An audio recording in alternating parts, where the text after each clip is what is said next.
Europe में तो उन पर बंदिश पड़ रही है और अंडा खाने से इतनी सारी बीमारियां होती, उसका प्रचार हो रहा है।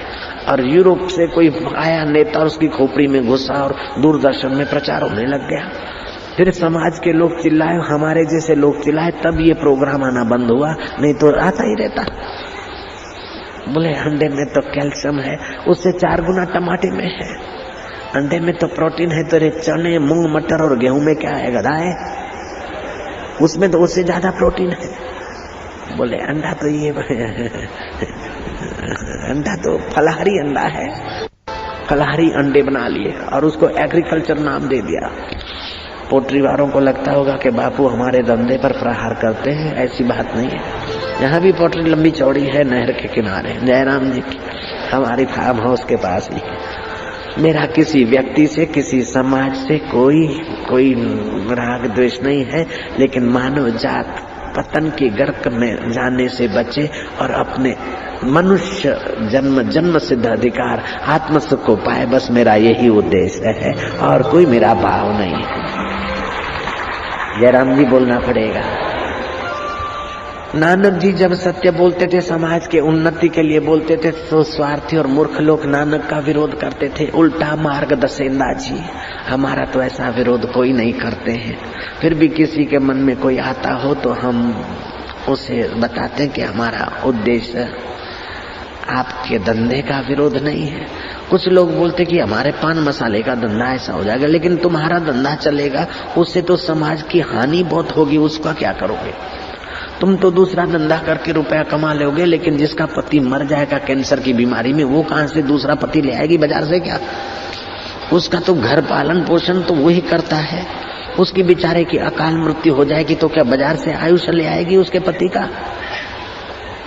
पान मसाला बड़ा खतरनाक खाद्य है, कैंसर की बीमारियां होती है। निकोटिन पॉइजन होता है तंबाकू में, धातु को क्षीण करने वाली सोपारी, धातु को क्षीण करने वाला निकोटिन पॉइजन। उस 50 ग्राम तंबाकू से पॉइजन निकालकर निकोटिन एक कुत्ते को मारा तो 3 मिनट में कुत्ता मर गया। अरे जो कुत्ता और गधा जिस चीज को नहीं सूंघता और खाता है, उसको तुम मजा लेने के लिए खा रहे हो, वो अन्न नली में घाव बन जाते हैं और वहां ऑपरेशन भी खतरे से खाली नहीं, क्योंकि प्राण नली और अन्न नली साथ में ही है। तो आज से जो पान मसाले में और क्या पड़ता है कि वो चिपकलियों का पाउडर, जो दिए बत्ती पर मच्छर पतंग खाती है चिपकली, उसका पाउडर पड़ता है। ऐसी तुम्हारा मुंह भगवान का मंदिर है, तुम्हारा मुंह गटन का ढकना नहीं है, तुम्हारा मुंह कोई नाली का ढक्कन नहीं है। जयराम जी की तुम्हारा मुंह ईश्वर का नाम लेने वाला है, ईश्वर का मंदिर है। जो आज से पान मसाले की बुरी हालत समझकर छोड़ने का संकल्प करते हुए बहादुर हाथ मुंह पर करेंगे। हमको मिल गई दक्षिणा श्रोताओं की तरफ से, धन्यवाद। आज से छोड़ देना, जो जेब में हो किसी को देना नहीं, वो नाली में फेंक देना, नहीं तो दूसरे की सत्यानाश होगी। नारायण हरि नारायण हरि। अब कथा ध्यान से सुनना, गंभीर विषय आ रहा है। भीष्म पितामह सरसैया पे पड़े हैं, 5 पांडव सरसैया पर पड़े भीष्म के पास जा रहे। रास्ते में कई राज ऋषि, कई ब्रह्म ऋषि, कई देव ऋषि उस महारथी की अंतिम घड़ियों का अवलोकन करने को चले हैं। अंगिरा, भरद्वाज, जमदग्नि और उनके सपूत शिष्य भी चले। यहाँ 5 पांडवों के बीच युधिष्ठिर महाराज श्री कृष्ण के साथ, जैसे यक्षों के बीच कुबेर शोभायमान होता है, ऐसे पांडवों के बीच युधिष्ठिर शोभायमान होकर जा रहे थे। देश काल और परिस्थिति को ठीक से जानने वाले भीष्म ने आगंतुक संतों को अपने वचनों के द्वारा आवकार किया, वेलकम किया। श्री कृष्ण को वचनों के द्वारा प्रणाम किया। भीष्म को ठीक से ज्ञान था। हे कुंती नंदन युधिष्ठिर, कुंता रानी ने बहुत दुख पाए। वीर पांडु सदगति को प्राप्त हुए और तुम नन्हे बच्चे थे, तब से मैं जानता हूं तुमको।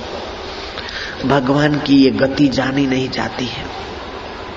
लाक्षागृह में तुम्हारे मौत के लिए दुष्ट दुर्योधन ने षड्यंत्र रचा। 12-12 वर्ष तुम जंगलों में भटके, 13वां वर्ष तुम अज्ञात हुए। महारानी द्रौपदी ने दासी का काम किया, भीम ने रसोई का काम किया, युधिष्ठिर महाराज ने नौकरी की, विराटनगर के राजा के आगे नतमस्तक होते रहे। तुमने बहुत दुख देखा। जिसके रक्षक भगवान कृष्ण है, जिसका पुत्र भीम है और जिसका पुत्र धर्मराज युधिष्ठिर है, ऐसी कुंता रानी ने भी जीवन भर दुख देखा है। कुंता रानी भी दुख देखने योग्य नहीं है और तुम भी दुख देखने योग्य नहीं हो। फिर भी ये काल चक्र, काल के काल श्री कृष्ण की गति कृष्ण ही जाने, क्यों कर आपको इतना दुख देखना पड़ा है। मुझे वो दिन याद आते, तुम बाल्य काल में मेरे गोद में भी खेले हो और फिर वीर अर्जुन के सामने मुझे तीक्ष्ण बाण उठाने पड़े और योद्धा अर्जुन ने भी युद्ध का कर्तव्य निभाते हुए मुझे सरसैया पर सुलाया। मुझ आतताई को श्री कृष्ण ने सद्गति करने के लिए अर्जुन को उभारा।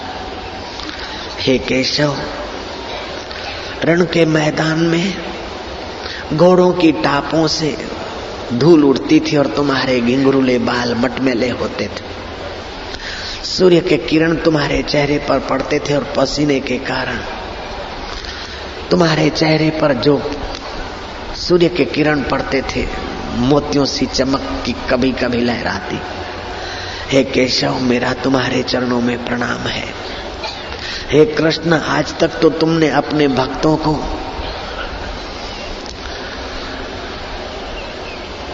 इंतजार कराया है, लेकिन आज ये तुम्हारा भक्त तुमको विवश करेगा।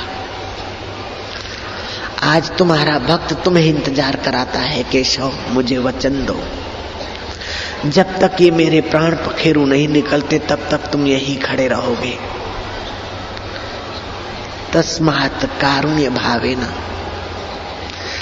आज तक तुमने अपने प्रियजनों को प्रतीक्षा करवाई, लेकिन आज मैं तुमको प्रतीक्षा करवाता हूं। जब तक मेरे ये प्राण महाप्राण में नहीं मिलते हैं, तब तक हे केशव, हे अच्युत, हे सगुण साकार अकाल पुरुष, तुम यहीं खड़े रहोगे, उदास होकर नहीं। धरती पर देखते हुए नहीं, मेरे पर नजर डालते मंद मंद मुस्कान बनी रहे, पीतांबर लहराता रहे। हे अच्युत, मैं समझता हूं तुम प्राणी मात्र के हृदय में आकाश की नाई व्याप रहे हो। मेरे हृदय में तो तुम एक क्षण भी दूर नहीं होते हो, लेकिन ये आंखों के आगे से भी तुम दूर मत होना। तुम निर्गुण निराकार अकाल पुरुष भी तुम ही हो और सगुण साकार भी तुम ही हो। पशुओं में किल्लोल करने की सत्ता तुम्हारी है और पशुओं में हंबारने की और चिंखाड़ने की सत्ता भी तुम्हारी है। बिल्ली में म्याऊं करने की सत्ता भी तुम्हारी है और चूहे में चूं चूं करने की सत्ता भी तुम्हारी है। ये आकृतियां बनती है, बिगड़ती है, लेकिन निराकार केशव तुम जो के त्यों रहते हो। हे केशव, हे राधा रमण, हे गोपी रमण, मेरा तुम्हारे चरणों में बार बार प्रणाम है, स्वीकार करो। जो लोग कृष्ण को सेक्सी मानते हैं या कामी मानते हैं या गोपियों का यार मानते हैं, उन बाबू लोगों की बुद्धि को ये बात समझ लेनी चाहिए कि जो 125 साल तक बाल ब्रह्मचारी रहा है, जिसके हाथ में इच्छा मृत्यु का वरदान है और जिसकी माता देवी गंगा है, ऐसा गंगा नंदन आखिरी श्वास गिन रहा है और कृष्ण को कह रहा है कि कृष्ण, हे गोपी रमण, हे राधा रमण, मेरा तुम्हारे चरणों में प्रणाम है। श्री कृष्ण को कैसा अच्छी तरह से जानता होगा। भीष्म कहता है कि हे केशव, हे कृष्ण, मैं अपनी पुत्री तुम्हारे को बिहा देता हूँ। मेरी कन्या का दान करता हूँ। ब्रह्मचारी और अपनी कन्या का दान करे, चकित सा हो जाओगे। लेकिन भीष्म कहते मेरी कन्या को मैंने शुद्ध रखा है, सत्य वचन से, धर्म पालन से, संयम और सदाचार से मैंने बुद्धि रूपी कन्या को स्वच्छ कर रखा है, शुद्ध कर रखा है। वो तुम्हारे साथ ही ब्याहने के योग्य है, तुम उसको स्वीकार करो। मेरी मति, मेरी बुद्धि रूपी कन्या, हे प्रभु तुम ही तो उसके वर हो, पति हो। मेरी बुद्धि रूपी कन्या में तुम्हें अर्पण करता हूँ, स्वीकार करो। ऐसा करते उस महारथी ने, महामहिम ने, महायोद्धा ने प्राणों को, इंद्रियों को मन में, मन को प्राण में, प्राणों को मृत्यु में विलय होने दिया।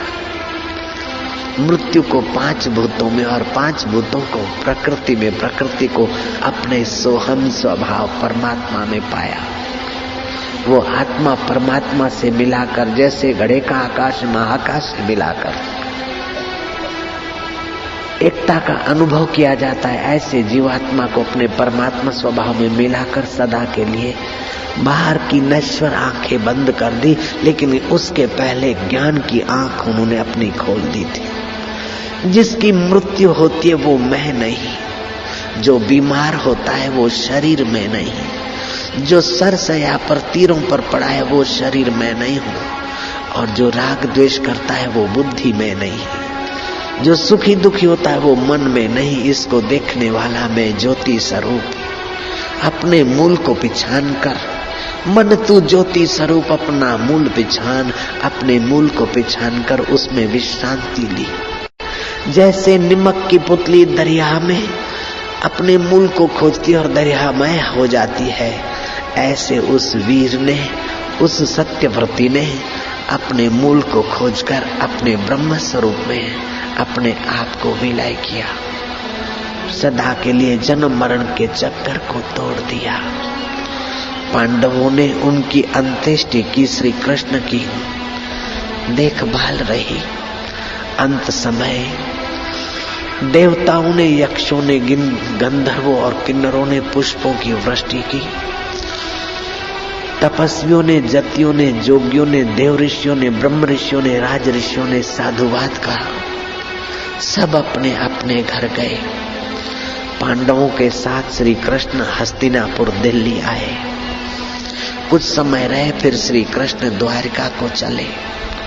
कुछ अंगरक्षक श्री कृष्ण के साथ युधिष्ठिर ने भेज दिए।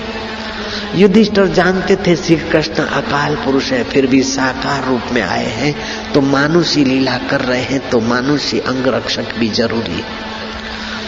द्वारका तक अंगरक्षकों के साथ, खूब सैनिकों के साथ श्री कृष्ण आए। द्वारका में प्रवेश होते समय ही कृष्ण ने अपना शंख बजाया। जो श्री कृष्ण के इंतजार में विवल थे उन्होंने दर्शन किया, और किसी ने कुछ भेंट की, किसी ने कुछ वस्तु सौगातें भेंट की। श्री कृष्ण ने किसी की तो मुस्कान से ही, मधुरता से ही वो भेंट स्वीकार की, किसी की भेंट लेकर दूसरे को दी, किसी की थोड़ी भेंट स्वीकार कर ली। ऐसे करते श्री कृष्ण अंतःपुर में पहुंचे।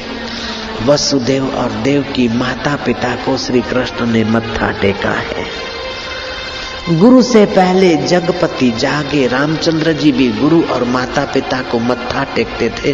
तो आज का बेटा और बेटी थोड़ा पढ़ लिख गए तो बड़े हो गए क्या? भले माता पिता अनपढ़ है लेकिन तुम्हारे जन्मदाता है, उनका ख्याल रखना। उनके आगे मत्था टेकोगे, उनकी मधुर शुभकामनाएं तुम्हारी रक्षा करेगी। भगवान कृष्ण माता पिता और गुरु के आगे मत्था टेकते हैं, भगवान राम माता पिता और गुरु के आगे मत्था टेकते हैं, शिवाजी महाराज मत्था टेकते हैं, जनक मत्था टेकते हैं। तो आज का विदेशी पढ़ाई से बुद्धि को अंधी किया हुआ आदमी समझता है मेरी माँ तो मूर्ख है, मेरा बाप तो अनपढ़ है, तो तू बड़ा चतुर बन गया। चतुराई चूल्हे पड़ी, पूर्व पर्यो आचार, तुलसी हरि के भजन बिन चारों वर्ण चमार। ऐसे आदमी ने बुद्धि को तो विकसित किया लेकिन हृदय से ठन ठन पाल हो गया। मैं चाहूंगा कि हमारे देश के ग्रेजुएट हृदय से ठन ठन पाल न हो, उनका हृदय भी रसीला हो और माता पिता का आदर करने वाला उनका हृदय हो, माता पिता की सेवा करने वाला उनका हृदय हो। श्री कृष्ण माता पिता को प्रणाम करके उनका कुशल क्षेम पूछते तो श्री कृष्ण को कुछ कुछ जानने वाला वसुदेव कह रहा है कि केशव तुम क्या प्रणाम कर रहे हो, तुम तो सारी सृष्टि के स्वामी हो, हमें क्यों ऐसा आप संकोच में डालते? आप तो साक्षात ब्रह्म हो, अजन्मा हो, अकाल पुरुष हो, साक्षात ब्रह्म हो केशव तुम तो। केशव कहते हैं कि वैसे तो प्राणी मात्र ब्रह्म है, रही बात आपका मेरे प्रति स्नेह है, मैं तो आपके स्नेह से बड़ा आनंदित हूँ। और पिताजी प्राणी मात्र ब्रह्म है तो आप मुझे ब्रह्म कहते तो ठीक है, बाकी तो मैं तो आपका प्रेम भाजन हूँ, प्रेम रस पीने वाला आपका पुत्र हूँ। मैं आपकी सेवा बहुत नहीं कर पाया, मुझे क्षमा करना। कितनी नम्रता है, प्रेम का बाप है विश्वास और नम्रता, सच्चाई जयराम जी की। फिर अंतःपुर में विशेष रानियों से मिले। कृष्ण ने देखा कि अब समय हो रहा है, यदुवंशियों में मनमानी चल पड़ी। दुर्वासा आदि ऋषि आ रहे थे, शंभ नाम के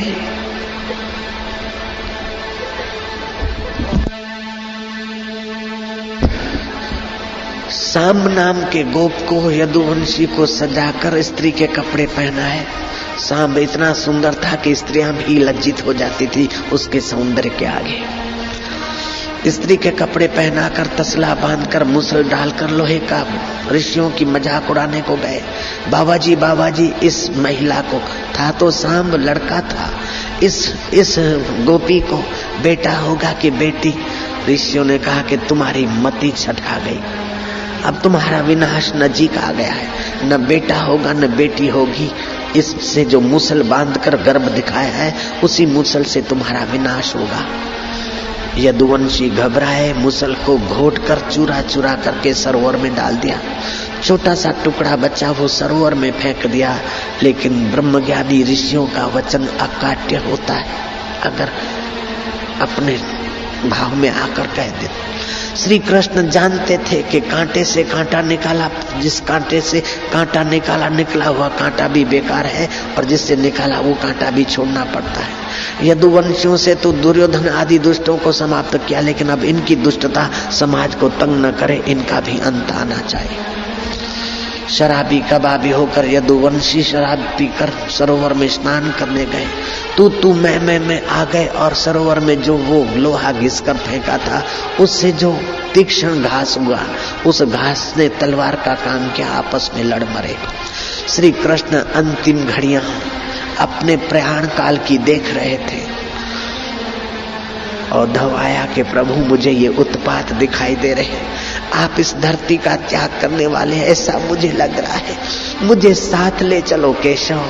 कृष्ण कहते कि साथ में कोई आया नहीं है, साथ में कोई जाएगा नहीं, मैं तुझे ज्ञान देता हूँ, फिर तू आत्म अनुसंधान कर, मेरे से ऐसा मिलेगा जैसे घड़े काश से महाकाश मिल जाए, जैसे जल से जल मिल जाए, ऐसे जीव ब्रह्म एक हो जाए। हे उद्धव, इस शरीर को मैं मानने की बेवकूफी छोड़ देना चाहिए।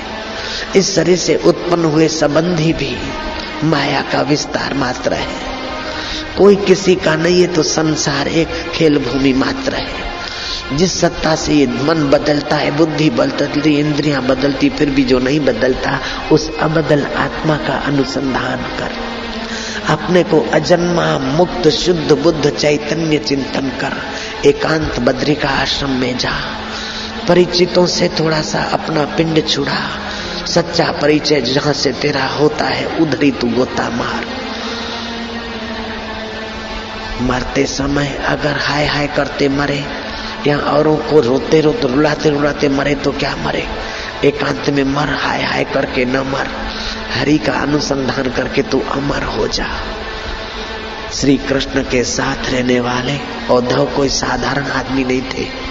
उद्धव 5 साल के थे, उनकी माँ बोलती थी बेटा कलेवा कर लो, नाश्ता कर लो। बोले मैं अभी पूजा से फारिग नहीं हुआ हूँ। उद्धव ने बृहस्पति से तो विद्या पाई है और गोपियों से प्रेमा भक्ति का ज्ञान पाया है, श्री कृष्ण से ब्रह्म विद्या पाई है और विचार में बड़े सलाहकार थे श्री कृष्ण के। इंद्रिय संयम में श्री कृष्ण बोलते हैं उद्धव तो मेरा स्वरूप है। ऐसे उद्धव को भी ब्रह्म ज्ञान की जरूरत पड़ती है और एकांत की जरूरत पड़ती है। तो आज का आदमी सारा जीवन हाय हाय कब तक करोगे, मेरा तेरा कब तक करोगे। कुछ ऐसी घड़ियां आए काल गला दबोच ले, उसके पहले आप इस ज्ञान का अनुसंधान करो, जिसका अनुसंधान करते करते वे महामना बुद्धिमान उद्धव बद्रिका आश्रम में गए हैं। श्री कृष्ण एकांत में बैठे थे। किसी शिकारी ने मृग समझकर तीर मारा और श्री कृष्ण के पैरों तले तीर लगा है। शिकारी शिकार उठाने के भाव से आया, लेकिन देखा तो ये साक्षात श्री कृष्ण है। थर थर कांपा। कृष्ण ने कहा डरना नहीं, रामा अवतार में तू बाली था, मैंने छुपकर तुझे बाण मारा क्योंकि सामने जो भी तेरे आए उसकी आधी शक्ति तेरे पास आएगी, ये वरदान था। तेरी पत्नी रोई चीखी और मैंने कहा था कि कृष्ण अवतार में तू बदला ले लेना, कर्म का बदला तेरा मेरा पूरा हुआ, तू जा निश्चिंत हो जा। श्री कृष्ण का जन्म भी दुखों में हुआ है और अंतिम यात्रा भी दुख और पीड़ा के बीच हुई है, फिर भी श्री कृष्ण ने अपने दिल को दुखी होने से बचाए रखा है। समाधि लगाकर नहीं गए हैं, पलंग पर सोते सोते नहीं गए हैं। शिकारी ने बाण मारा है और पैर में जहरी बाण लगा है। बाण बना था उस लोहे के टुकड़े का जिस पर ऋषियों का श्राप था कि तुम संतों की मजाक कर रहे हो, संतों की अवहेलना कर रहे हो, तुम्हारा विनाश अवश्यंभावी है और इसी मुसल से तुम्हारा विनाश होगा जिस मुसल से संतों की तुम अवहेलना कर रहे हो। मुसल को चूर चूर करके फेंक दिया दरिया में और जो टुकड़ा बचा वो मछली ने निगल लिया और उसी मछली का शिकारी के हाथ में वो तिन खाया। उसी से बाण की चाप बने और उसी चाप से श्री कृष्ण ने अपनी लीला संवारी। लेकिन बाण लगे उसके पहले ही श्री कृष्ण अपने स्वरूप में लगने वाले थे। बाण लगा है इस मायावी शरीर को, पीड़ा होती तो शरीर को और दुख होता है तो मन को, लेकिन मुझ चैतन्य में दुख नहीं है, सुख नहीं है, मैं अमर आत्मा हूँ। ये प्रकृति के खेल बनते बिगड़ते रहते हैं, लेकिन खिलाड़ी ज्यों का त्यों शुद्ध बुद्ध आत्मा। श्री कृष्ण ने अपने स्वरूप का अनुसंधान करके अपने धाम व्यापक में गए। यहाँ युधिष्ठिर महाराज को अपशुकन दिख रहे हैं।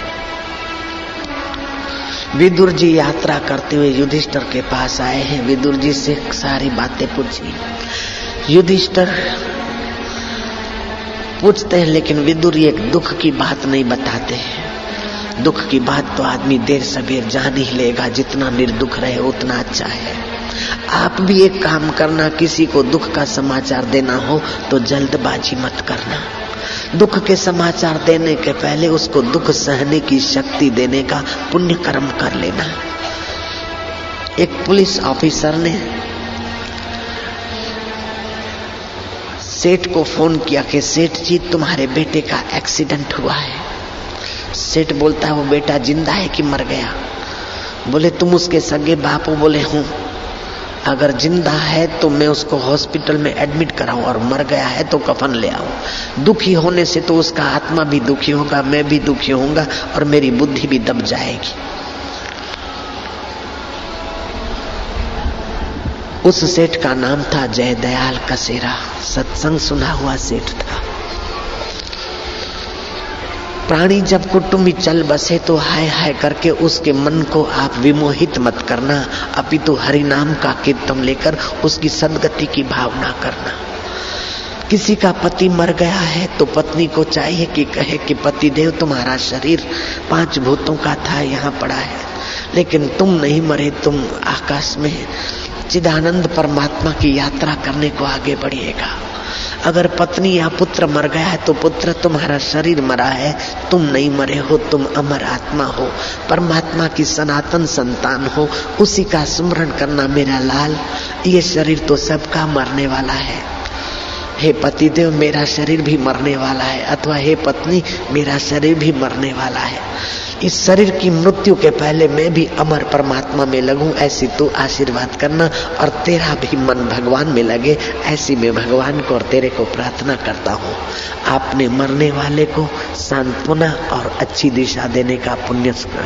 किसी को दुख हो रहा है, तुम्हारे बेटे का एक्सीडेंट हो गया या तुम्हारे मित्र की ये मुसीबत हो गई, तो दुख की बात सुनाने के पहले उससे बात करो। भाई देखो, संसार में तो होता रहता है, जहाजों में लोग चलते हैं, पूरे के पूरे जहाज क्रश हो जाते हैं, लोग बेचारे मर जाते हैं, हड्डियां भी हाथ नहीं आती। आज तुमको थोड़ी खबर जरा सुना रहा हूँ ऐसी, थोड़ा आप दुखी तो नहीं होंगे। बोले क्या बात है? बोले बात तो कोई बड़ी नहीं है, दुनिया में होता रहता है, वही बात है। देखो, आप दुखी नहीं होना, हिम्मत करना। एक्सीडेंट का थोड़ा सा उसको चोट लग गई है। बोले क्या हुआ?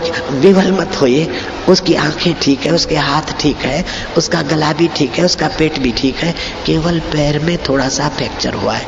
आपने उसको दुख की बात तो सुनाई, लेकिन दुख झेलने की शक्ति देने का दान भी किया। आप दुख की बात बढ़ा चढ़ाकर किसी को न सुनाए, अपितु दुख घटाने की बात सुनाए और दुख हारी श्री हरि की कृपा पाने की कला सुनाए। ये भी आपका कर्तव्य और पुण्य लाभ हो जाता है।